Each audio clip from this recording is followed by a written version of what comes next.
Bonjour à tous et bienvenue à vous dans ce journal de la matinale. Nous faisons le tour des actualités de ce mercredi 23 octobre en un peu plus de 10 minutes.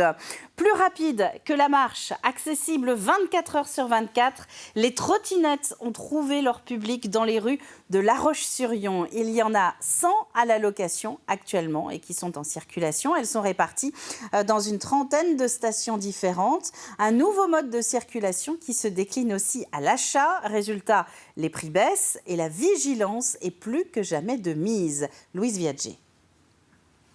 La trottinette électrique, un mode de transport de plus en plus populaire, surtout auprès des étudiants et des jeunes travailleurs pour leurs petits trajets du quotidien.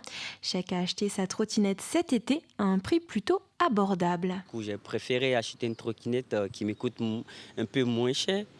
Là, ça m'aide à économiser plus tard pour faire mon permis dans l'avenir. Si les trottinettes se sont multipliées sur le bord des routes, c'est aussi parce qu'elles sont disponibles à la location. Le réseau Impulsion se développe depuis quelques mois à La Roche-sur-Yon. Il propose 75 stations de location de trottinettes partout en ville. Et les trottinettes viennent compléter des besoins de micro-mobilité sur des déplacements courts, plus de quartier à quartier ou de site à site pour aller là où le bus ne peut pas aller, où les vélos ne sont pas forcément disponibles. Eh bien, les trottinettes, il y en a 150 et on est toujours assuré d'en trouver une sur le terrain. Les trottinettes cohabitent donc désormais avec les vélos, les voitures et les motos. Alors les lois évoluent pour mieux garantir la sécurité routière entre les usagers. Il y a une réglementation qui est en train d'être mise en place, notamment sur le fait d'être assuré quand on est en trottinette. Évidemment, il y a des équipements aussi qui sont obligatoires quand on est en trottinette et bon nombre d'usagers ne le savent pas. Notamment les éclairages avant, les éclairages arrière, les catadiopes sur les côtés et le fait de porter un gilet de haute visibilité, notamment hors agglomération et en agglomération aussi quand la luminosité est trop faible. Selon l'Agence de la transition écologique, il y a 2,5 millions d'usagers de trottinettes électriques en France.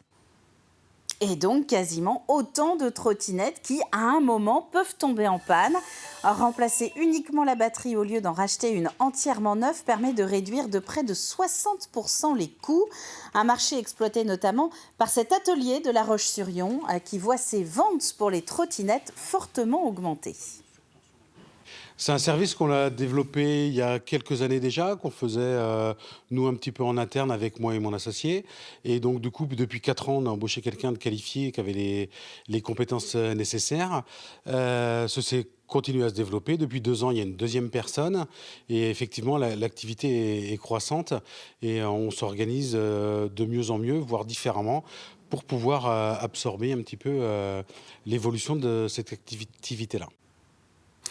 Octobre n'est pas terminé, la mobilisation contre le cancer du sein non plus. Ce week-end, à Sainte-Cécile, ce sont les agricultrices de la coordination rurale qui avaient décidé d'organiser une marche conjointement avec le logis de Réputé. 7 ou 15 kilomètres de marche, de course aussi, et l'ensemble des bénéfices reversés à la Ligue contre le cancer. C'est une marche qu'on pourrait dire agricole, faite par des agriculteurs, pour aussi sensibiliser sur cette cause au niveau agricole. Il faut savoir qu'une femme agricultrice touchée par le cancer du sein, quand elle reçoit ce diagnostic, comme toutes les autres femmes, se le prend en pleine figure. Mais pour elle, c'est pas que le cancer c'est pas que le cancer qui la touche, c'est aussi son exploitation qui est touchée par le cancer. Parce que être chef d'exploitation, c'est aussi être un chef d'entreprise. Et ça veut dire que quand on est touché par le cancer, on se dit tout de suite, qu'est-ce que je vais faire de ma ferme? Qu'est-ce qui va s'occuper de mes animaux? Demain, que va devenir mon exploitation? Direction Saint-Prouan à présent pour un sport de plein air qui a ses adeptes et ce, quelle que soit la météo. L'automne est d'ailleurs la période de transition entre le cyclisme sur route et le cyclocross, puisque c'est de cela dont nous allons parler maintenant. Saint-Prouan s'apprête à accueillir la 3e manche de la Coupe régionale de la discipline. Ce sera le 3 décembre prochain.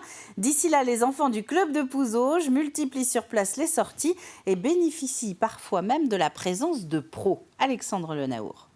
Là, pour la fin de l'échauffement, on fera virage. Il y a eu 11. Fais attention aux feuilles.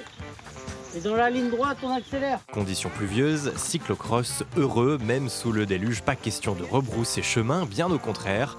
Un bois et un terrain gras, des flaques, de la boue. Le parc de la Bourrotte à Saint-Prouan offre une aire de jeu rêvée pour l'école de vélo de Pouzauges. Là, on va plutôt s'adapter au terrain, les dévers, virages serrés. Ils ont vraiment besoin, les enfants, pour progresser, de refaire l'exercice, refaire. Et c'est comme ça, après, on maîtrise mieux son vélo, on peut se permettre d'aller plus vite. Dans les situations plus difficiles, de passer mieux. Et sur les visages, difficile de distinguer les gouttes de sueur de celles tombées du ciel. Les motivés âgés de 5 à 13 ans ne ménagent pas leurs efforts ni leur monture. Ils adorent être en plein air, bien respirer, profiter de la forêt. Ils ne comptent pas leur temps, de toute façon. Si on voulait faire 1 heure de plus, ça ne poserait pas de problème. Bon, c'est la liberté. Un véritable champ des possibles qu'offre le cyclocross et qui exige lui aussi, comme son grand frère sur route, une certaine dextérité. Travail de sprint, d'accélération et de trajectoire, toute une palette technique qu'il faut appréhender. Quand tu arrives là, tu peux les bras bien tendus. Ok. Et on arrive là, hop, on plie les bras. Et on tire sur le guidon. Et on se met en arrière. Donc tu es là, tu te mets en arrière, tu plies les bras, tu tires et hop, pour repartir. Pour franchir ce fossé, les jeunes pousses de l'école de vélo peuvent d'ailleurs compter ce jour-là sur les précieux conseils de Lucas Grolier, coureur pour la formation Vendée-U. C'est le club dans lequel j'ai pas commencé, mais où j'ai progressé pendant un long moment de ma petite carrière. C'est grâce à des gens expérimentés que j'ai réussi à progresser dans le vélo et à prendre du plaisir. Donc l'idée, c'est d'essayer de retransmettre ce qu'on m'a donné. Des gars comme Alexandre et tous les encadrants, là, c'est génial ce qu'ils font. Donc c'est du partage et c'est ce qui est bon, quoi. Des fois, il faut ouvrir son regard quand on fait la reconnaissance pour dire ok, il y a la trace où tout le monde passe. Où est-ce que moi je peux passer pour aller plus vite, pas au plus court, au plus vite. Savoir lire les virages, négocier les fameux dévers, mais aussi relancer au bon moment, un savant équilibre et une science de cyclocross qui s'apprend tout au long de la saison automnale et hivernale. Point d'orgue de la saison 2024 du cyclocross en Vendée, le 7 décembre prochain, ici même à Saint-Prouan, avec la 3e manche de la Coupe régionale, dans des conditions que tous espèrent au moins aussi bonnes que la séance du jour. Et puis nous parlions tout à l'heure de la mobilisation pour Octobre Rose du côté de Sainte-Cécile.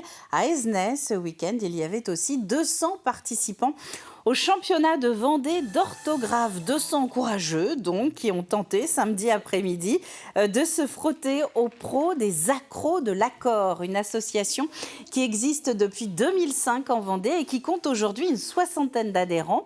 Samedi, pour la 19e édition de la compétition, les participants se sont frottés au thème du voyage du côté de la Charente-Maritime, avec une certaine aisance pour certains. L'écriture du dictée, vous vous doutez bien que ce n'est pas quelque chose qui s'improvise. Donc j'ai suivi les conseils de Jean-Luc Brianceau, le président de l'association Les Accros de l'accord. Il m'a aidé en fait à construire la dictée en m'expliquant qu'il fallait présenter des difficultés d'ordre croissant. Donc l'idée c'est de chercher dans les dictionnaires et puis dans les romans que j'ai lus des mots qui sont compliqués à écrire orthographiquement parlant. C'est grâce à mes potes qui m'en ont un petit peu parlé, parce qu'il y en avait déjà l'année dernière des concours de dictée. Et du coup, ils m'en ont parlé hier, j'ai décidé de m'inscrire hier pour le concours, parce que je trouvais que je me débrouillais bien dans tout ce qui est orthographe, etc. Et au niveau de mes attentes, je pensais que ça allait être un peu plus dur que ça, honnêtement. Et honnêtement, ça allait, à part certains mots qui étaient quand même assez durs à prononcer. Mais sinon, ça va, ça s'est plutôt bien passé. Et c'était pas très long, j'ai bien aimé, c'était pas mal. Là, c'est la 3e année. Donc là, c'est ma 2e année en collège-lycée. La première fois, j'étais en primaire.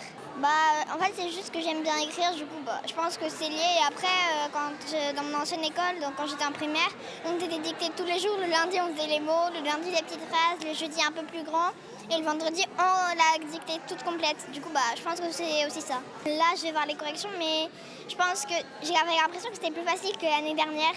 Parce que l'année dernière, il y avait des mots, j'en avais même pas entendu parler. Genre bougainvillier. Comment ils veulent que les enfants sachent ça, en fait ? Très très bonne question. Alors concernant le week-end prochain, cette fois-ci, sur tvvendée.fr, vous pourrez retrouver toutes les informations sur le salon de la Société mycologique de La Roche-sur-Yon. Ce sera samedi et dimanche dans la salle, comme d'habitude, du Bourg sous la Roche. On va passer maintenant au jeu de la matinale.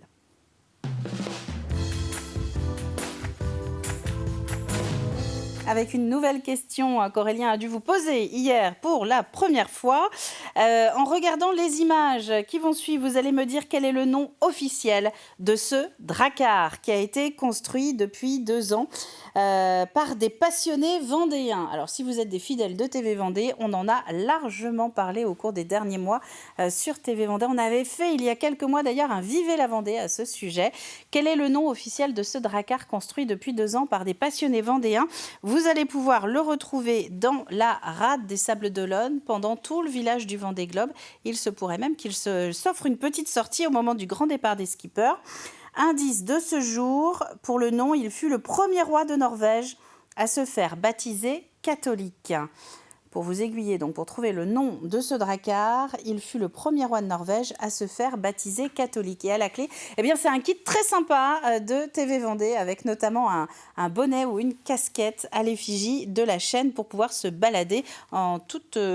c'est plutôt classe, non? Sur le village du Vendée Globe. Vous avez jusqu'à vendredi pour envoyer votre réponse sur tvvendée.fr comme d'habitude. Un petit mot de la météo aussi.